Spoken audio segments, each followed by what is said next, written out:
Hi, y'all. Happy spring equinox week. I am recording this a few days before the balancing time, the harmonious time. I'm just pulling up my notes. Okay, so let's just take a minute to land wherever you are in your space. Take a few breaths. Perhaps open your eyes and look around for things that are stable and grounding. Calling in stability, steadiness, ease. I'm finding in the space that you're in a place of beauty, of stability, and perhaps even let that begin like a rampage of appreciation, a flood of gratitude for some things that are authentic to you in this moment, things that really matter.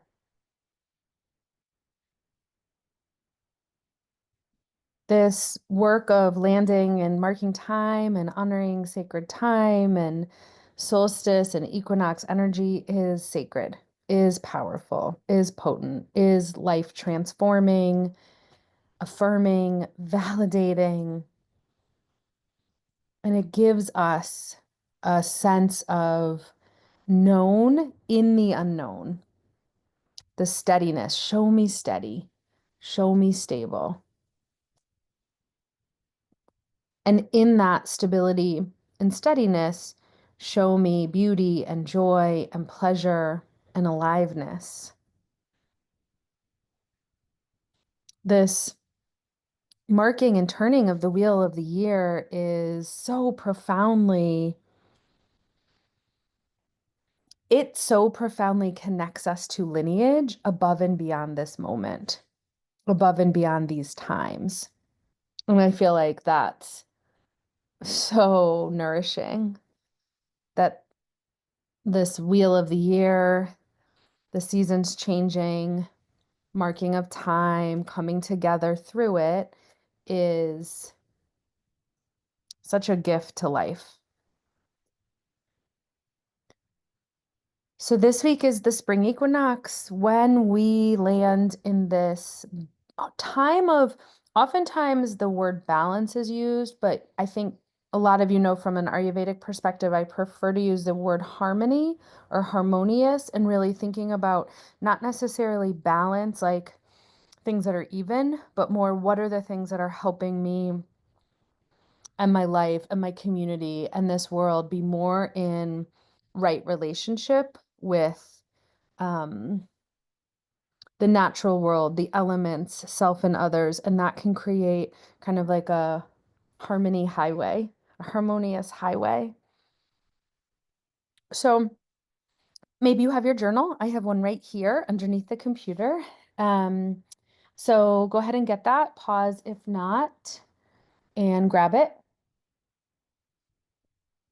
On that first page, go ahead and open it up and draw a big circle. And then draw a vertical line in the circle. And then a horizontal line in the circle. So now you have the 4 quadrants. At the top of the circle, at that vertical line, what are you putting there? This is a little quiz. See what if you know before I tell you. At the top there is the summer solstice. And I usually like to remind people that's around 6/21, June 21st. So if that's at the top of that vertical line, what's at the bottom?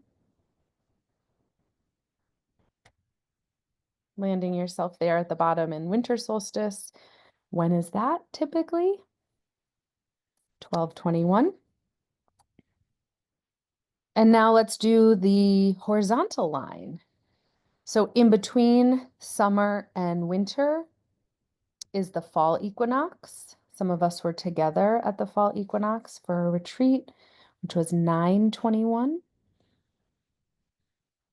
And here we are landing ourselves now halfway between winter solstice and summer solstice in the spring equinox, 3:21.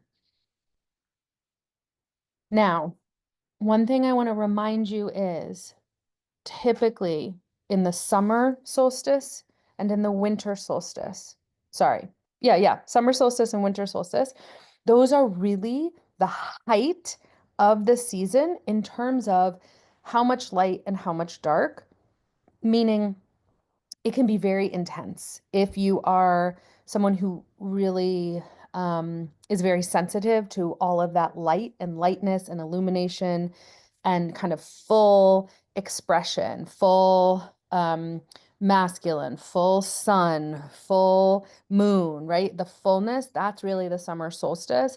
And that can cause a lot of those pitta or heat qualities in folks.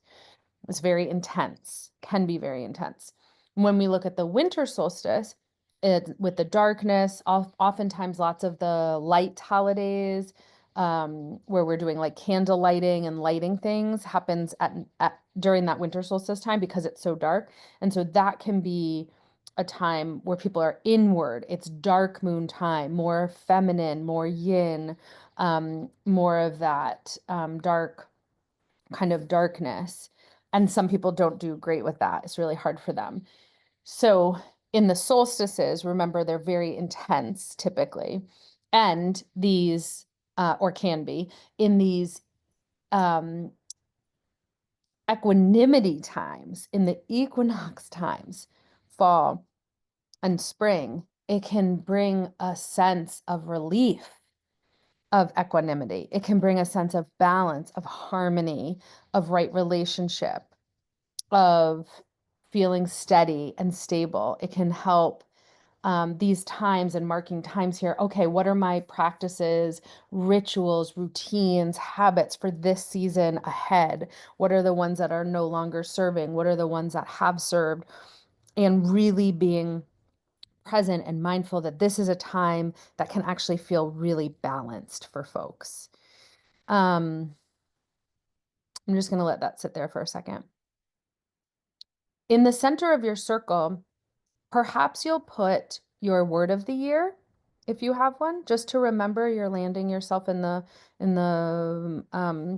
wheel of the year and in each season around your card of the year, your word of the year. And then we're moving into what our card of the year is, which I'll pause so you can think about what's the tarot card of the year.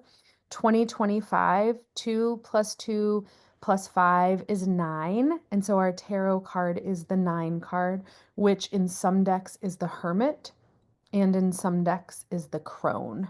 Same principles, same archetype, wise, intuitive, quiet, pulled in, but not isolated in terms of not,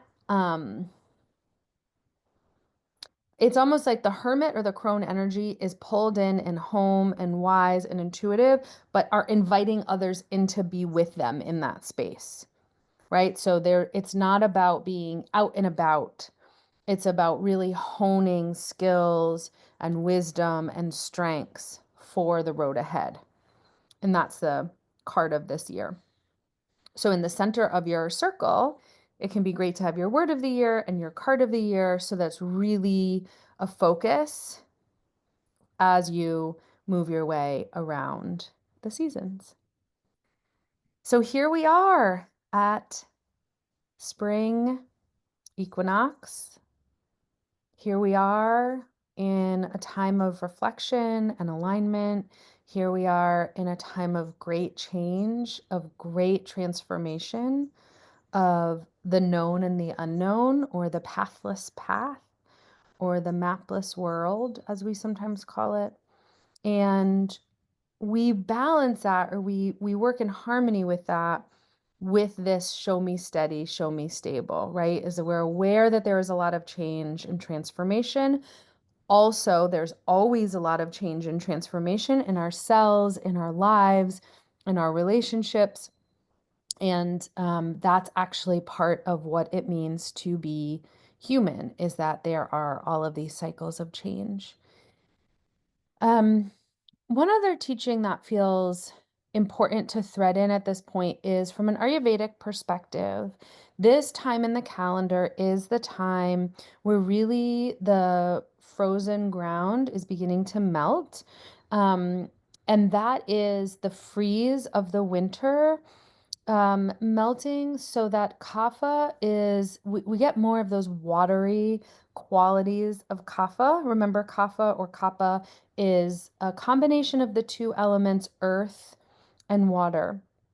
And so together, as the winter starts to defrost, we get more of the watery quality of kapha. Obviously, it's blended with the earth in spring, as the kind of the temperature of the earth, and the dirt and the land changes, and you can feel that transformation. But something that happens at this particular part of the year is for some of us, we do feel more emotional. There are more tears, and really thinking about that in terms of the relationship to the melting of the winter. Sometimes our emotions can get frozen in the winter, just like the land can get frozen, the earth can get frozen. So can we, because we're all mirrors. We're made of these elements. And we are part of the natural world. And so if the natural world, there are parts of it that are frozen, there are parts of us that are frozen. And as we move towards spring, renewal, rebirth, reclamation, revelation, these are all themes of spring that come through. Remember that if you're feeling a little bit more weepy or more emotional, especially around crying or tears, that's very normal at this season as the freeze of the winter begins to melt. I felt this in my own life so much this past week. And I'm really grateful for this teaching to remember it every spring as we start to move into spring, how it impacts my life, my emotions, and maybe yours too. In the wheel of the year that you drew, perhaps in the quadrant that in the section or the quadrant or the area inside or outside that you're completing from winter solstice, which was 1221, till now, which is 321.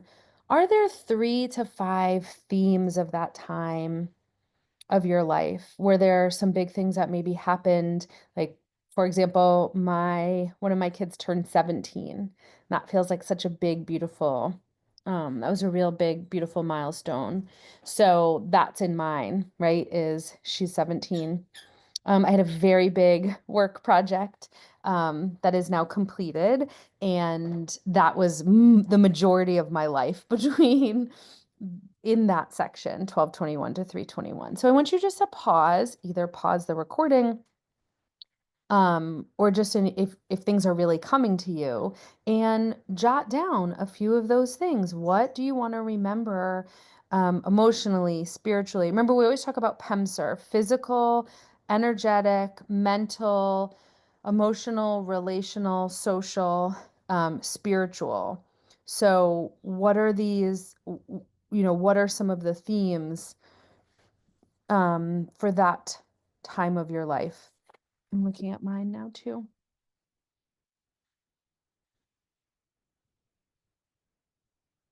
And again, because you've put your hermit or crone in your word of the year into the center, perhaps they're related to that, perhaps not, but maybe in the season ahead, you want to set an intention a little bit to have more of that. If there are any big things coming up between spring equinox and summer solstice, which would be 321 to 621, you may want to put them on now, anything that you want to kind of set and orient yourself to.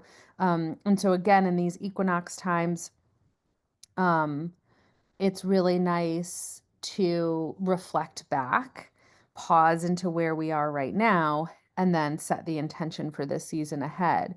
Things come up and things change all the time, as we know. So it's not as if this is going to be the whole map or plan for the whole season, but there may be some things you're really looking forward to, or perhaps some things you're not looking forward to, but that are really big in your life, that are happening here.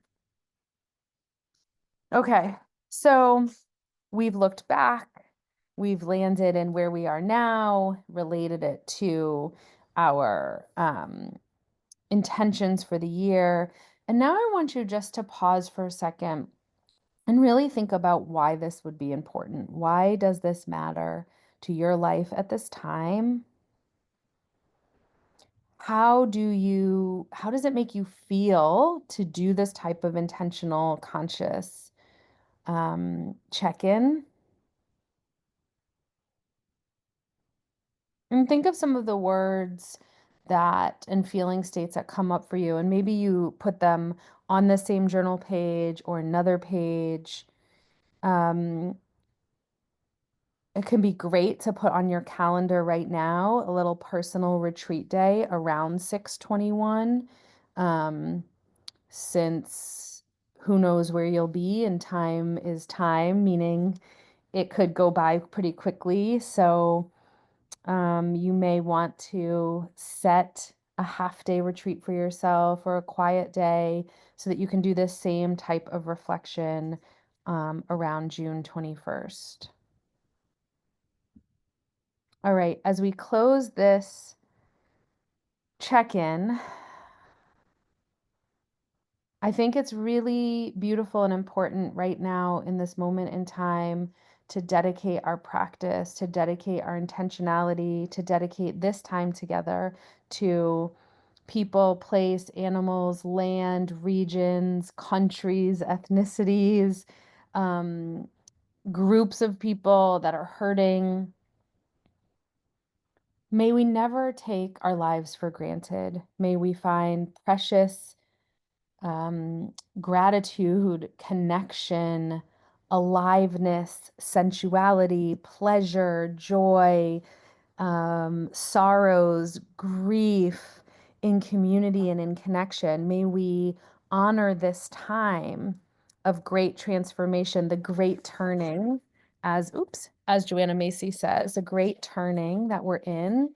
May this great turning fuel our days, our lives, our words, our actions, our work. May we be able to find truth, our own truth, and live into it as best we can with the information that we have. And may we find each other along the way. And that's what I hope this type of teaching does. We have a new moon circle coming up at the end of the month, and I hope you'll join that. Okay, peace.